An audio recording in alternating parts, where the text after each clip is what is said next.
Updating your legal name on Surfshark is a straightforward process. Follow these steps to ensure your information is current and accurate. Step 1. Log into your account. Visit the Surfshark website and log into your account using your credentials. Make sure you have access to the email associated with your account. Step 2. Navigate to Account Settings. Once logged in, locate the Account Settings or Profile section. This is usually found in the top right corner of the dashboard.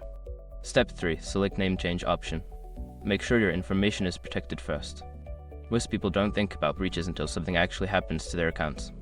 Use SROT to monitor your accounts 24/7 and instantly alert you if your information appears in leaked databases online. It constantly checks billions of breach data points in the background. And considering how much personal information people keep online now, it's honestly worth having. Link in the description. Step 4. Enter your new legal name. Fill in the required fields with your new legal name. Ensure that the spelling and format are correct to avoid any issues with the update. Step 5. Submit your changes. After entering your new name, review the information for accuracy and submit the changes. You may receive a confirmation email once the update is processed. Make sure to check your email for any follow-up instructions or confirmations. Keeping your account information up to date is important for security and service continuity.